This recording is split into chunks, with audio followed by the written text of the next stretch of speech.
자, 이번 시간 저희 한국전력 살펴보도록 하겠습니다. 한국전력, 여러 차례 말씀을 드린 바 있던 종목이고요.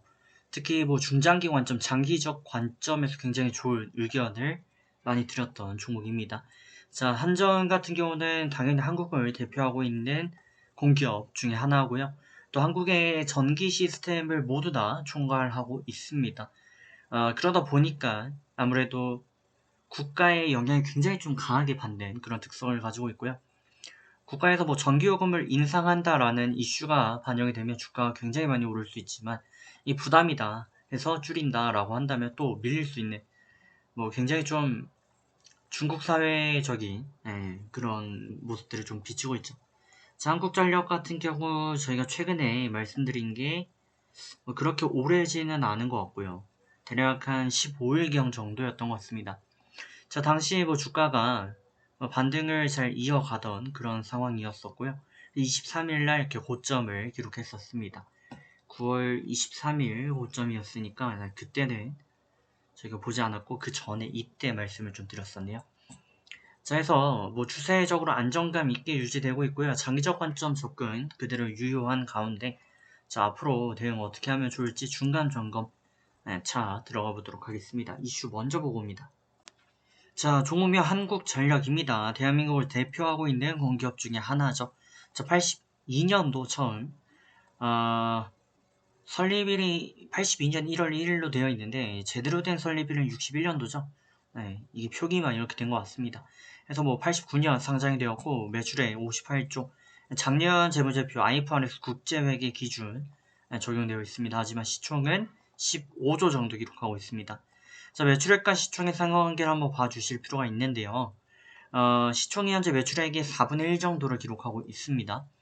근데 이게 뭐가 그렇게 중요하냐 하실 수 있는데, 예를 들어서 저희가 대충 비슷한 종목 중 하나를 보게 되면은 LG화학 하나 보겠습니다. 자, LG화학 같은 경우는 보시는 것처럼 매출액이 30조 정도 나옵니다. 한전보다 절반 정도 되는 매출액을 기록하고 있죠. 하지만 시총은 54조 해서 매출액보다 높은 시총을 기록하고 있습니다. 하지만 한국전력은 매출액이 더 높고 시총이 훨씬 낮습니다. 그 말은 즉슨 기업의 가치가 합리적으로 평가되지 못했다라는 거고, 그 이유는 여러 가지가 있겠지만 아무래도 극유화되어 있는 그런 부분들을 저희가 꼽을 수 있을 것 같습니다. 자, 현재 이슈되고 있는 거 여러 가지 있습니다. 여러 가지 있는데 일단 저희가 제일 이제 관심 깊게 봐야 되는 거는 이런 공사비 이런 내용도 있는데 이런 거는 크게 중요하진 않고요. 전기요금 인상 가능성, 이거에 이제 주목이 좀 되고 있습니다. 지금 인플레이션이 스태그플레이션이라는 말까지 들 정도로 시장에 돈이 굉장히 많이 풀려 있고요. 돈이 많이 풀려 있어서 코로나 포스트 시대를 좀 혁신해 나가는 그런 디딤돌이 되었는데, 문제는 돈이 너무 많이 풀리다 보니까 물가 같은 것들이 비싸졌다는 거죠. 그러니까 쉽게 생각하면 이런 구조죠.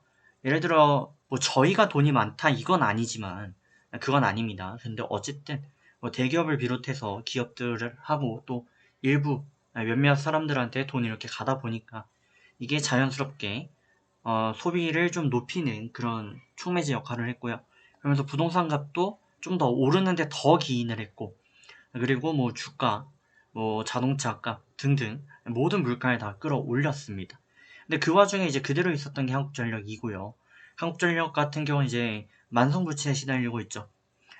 그래서 언젠가는 이 적자를 좀 끊어야 되는 그런 요건이 있고, 한전 같은 경우 저희가 대표적으로 좀 볼 수 있는 게 매출액, 이 시세표를 좀 봐주시면 좋은데, 일단 재무정보를 좀 보시면 2020년도 12월 기준 영업이익이 4조 기록을 했었습니다.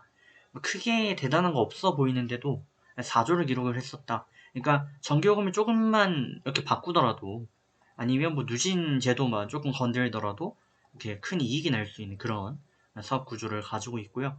올해는 1조 넘게 적자를 기록할 것으로 보여지죠. 또 한 가지 저희가 이전에도 드렸던 말씀이지만 물가적인 측면도 있지만 지금 코로나로 인해서 여러 가지 만성 적자들, 부채들 이런 거에 굉장히 시달리고 있습니다. 근데 이런 부분들을 해소하는 가장 좋은 방법 중 하나가 공기업 부채를 좀 해소하는 방법이죠. 그게 한국전력과 가스공사, 이런 부분이 되겠고, 둘을 합치면 매출액이 현대차 정도 됩니다. 그러니까 어마어마한 거죠. 그러니까 예를 들어 뭐 10% 정도로 올렸다, 요금을 뭐 10% 올렸다라고 친다면 국가에서는 1년에 10조 넘게를 그냥 꿀꺽 벌 수 있는 그런 여건이 돼버려요. 그러니까 기업의 가치만 정상적으로 좀 반영이 된다고만 쳐도 과거 형성했었던 주가 대략 뭐 5만 선에서 놀았었던 이 흐름과 또 6만대 기록했던 이 흐름 언제든 복귀할 수 있다라는 거죠. 뭐 중장기적인 흐름을 좀 보시게 되면 바닥권 횡보세를 이어가고 있고, 이 박스권은 뭐 이탈된 적이 이번 코로나 포스트 이때뿐이 없었습니다. 그래서 월봉 기준 바닥권에 위치해 있는 건 아직도 마찬가지고요. 대략 한 2만 대 후반, 3만 정도 돌파 마감을 해주면 추세가 턴어라운드 될 것 같은데, 그때는 5만에서 6만 정도까지 장기적 관점이지만 충분히 갈 수 있다라고 보여집니다. 하지만 가장 유력한 설은 사실 이때와 비슷할 가능성이 좀 높을 것 같아요. 그러니까 약간 슈팅 때렸다가 밀렸다 다시 가는, 그래도 한 4만까지는 올라오지 않을까, 그렇게 보여집니다. 그래서 뭐 장기적으로 접근할 때는 굉장히 좋은, 뭐 망할 일도 없고요. 그래서 좋은 종목 중 하나다라는 말씀 드리도록 하겠습니다. 자, 좋은 결과 만들어 가시고요. 지금 뭐 매수 가능, 중장기 장기 접근 다 가능하다라는 말씀 드리고, 저는 또 다음에 뵙도록 하겠습니다.